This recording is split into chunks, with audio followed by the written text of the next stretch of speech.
talk, please. So am I visible and audible? Yes, ma'am. First of all, thank you to the organizers of from Oculus for arranging this, and thank you to All India Ophthalmic Society for having me with you. The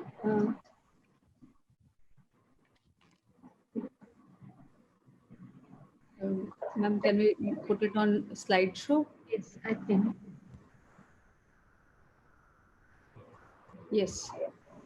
The chronology of events that ultimately lead to keratoconus begin with ultrastructural changes in the cornea and biomechanical processes that degrade the corneal biomechanics. And it is this instability which goes on to cause alterations in corneal shape and optical aberrations, which produce the severe visual impairment and degraded image quality in these patients. And when complications occur, they set the stage for a corneal transplant. So while the sequence of events has occurred in this fashion, the way we have diagnosed keratoconus has gone in exactly the reverse direction.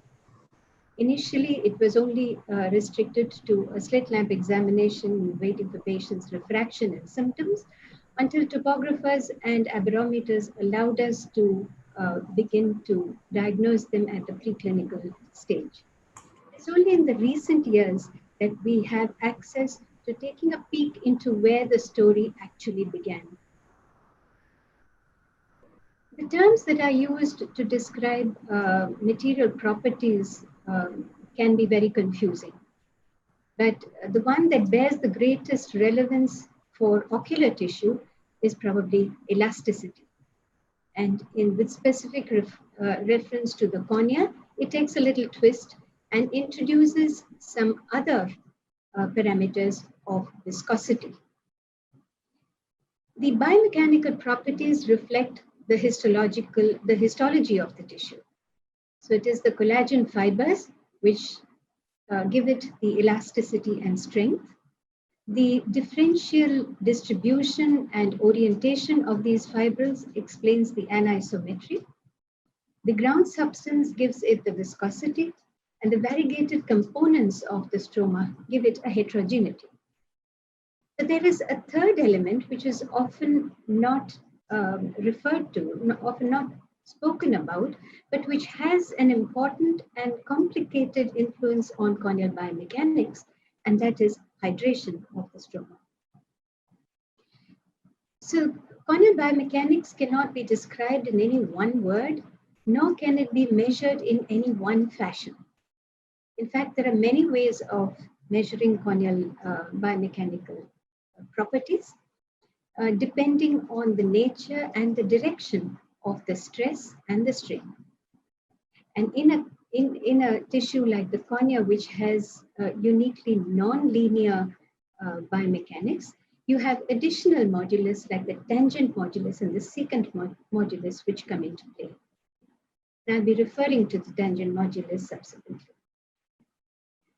So what we measure in the cornea really depends on why we want to measure it. In the example of keratoconus, we know that it is a focal loss of elasticity which causes the corneal softening, allowing the cornea to deform. So it is the stiffness of the cornea which is going to determine how much or how little that deformation is going to happen. In other words, it is the resistance to deformation which can be explained by the term stiffness. And the elastic modulus is a measure of that stiffness, except that when we talk of non-linear tissues like the cornea, it is the tangent modulus which applies. The equilibrium between the mechanical stiffness and in this case the intraocular pressure, as we just heard from the previous speaker, to a large extent determines the corneal shape. And the mechanical stiffness is comprised of material properties, which we just talked about, and geometric parameters, including curvature, diameter, but most predominantly the corneal thickness. these geometric parameters have a bidirectional interaction with mechanical stiffness of the cornea. It is these three entities which have a very interactive and interdependent relationship: the corneal thickness, biomechanics, and intraocular pressure. And this was beautifully explained by Cynthia Roberts, and explains why intraocular pressure measurement is often erroneous in eyes which have an altered biomechanics or altered corneal thickness.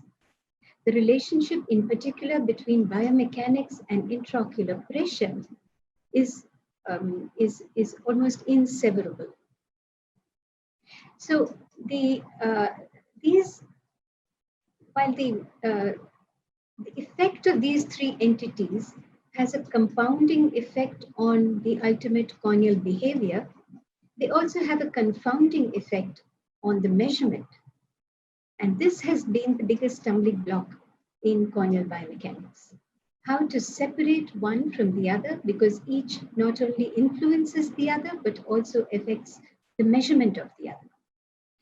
And Cynthia Roberts and her team have introduced two new parameters known as the stiffness parameters, simply because they do exactly that. They measure stiffness of the cornea. And they are pressure-based parameters, which are based on what's known as the resultant pressure.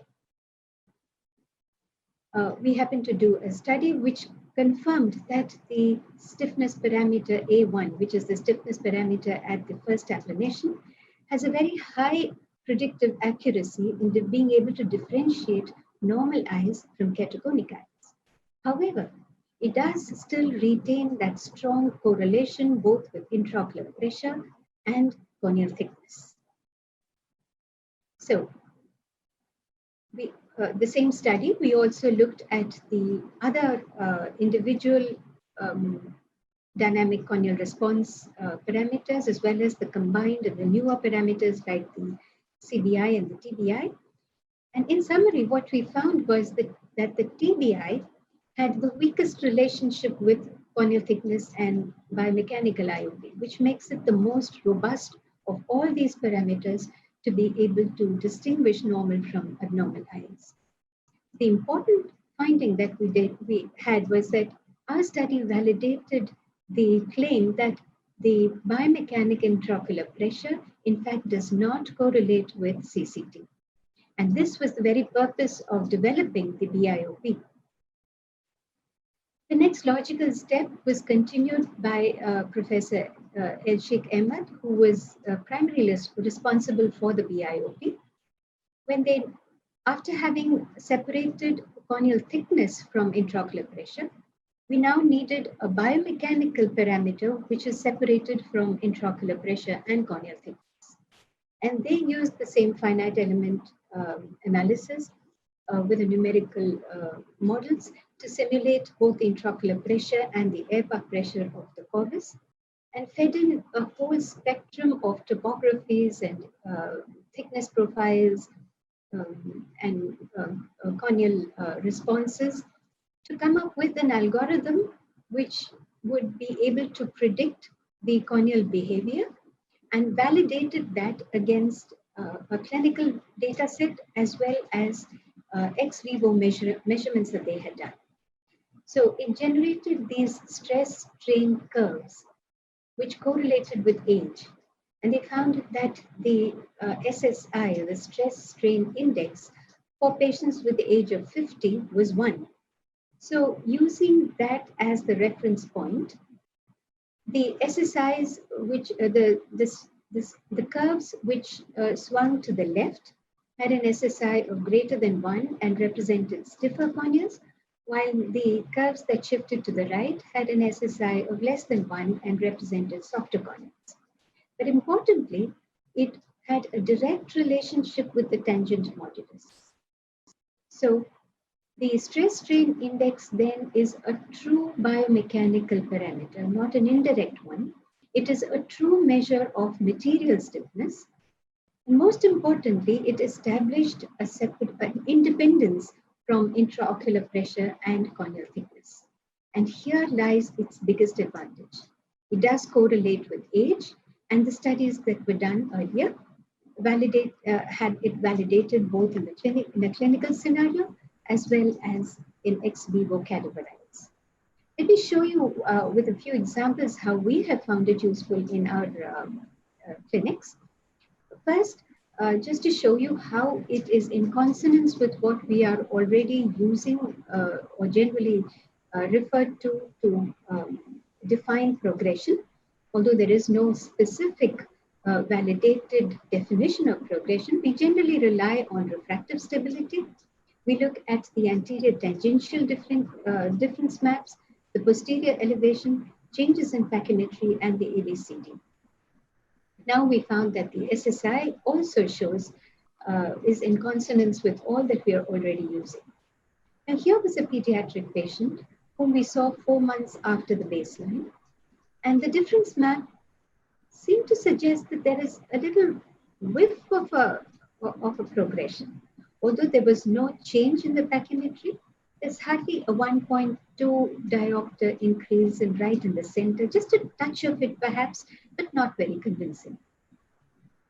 The posterior elevation also showed a 12 micron, which is falls short of what we normally take as the cutoff to define a progression. But the SSI map definitely showed a softening of the cornea, which meant that the SSI picked up this softening, or picked up a progression of the disease even before the shape changes were registered. So this gives us a window of opportunity to treat these patients earlier than having to wait for shape changes to occur, which may be important in certain situations. Yet another case, which was seen 11 months after cross-linking, and the SSI showed no change. This SPA1 showed no change. So did this mean that the cross-linking did nothing to this patient? We followed up this patient and with a 3-year follow-up.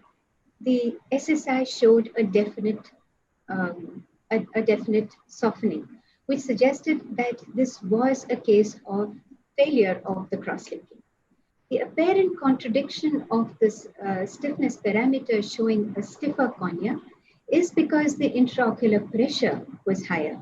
And remember, we mentioned that the stiffness parameter is still entrapped in that tripartite relationship of corneal thickness, intraocular pressure, and biomechanics. So since it's not able to get out of that triangle, it registered a stiffness, but in fact the SSI, which is free of, independent of both corneal thickness and IOP, showed a definite softening.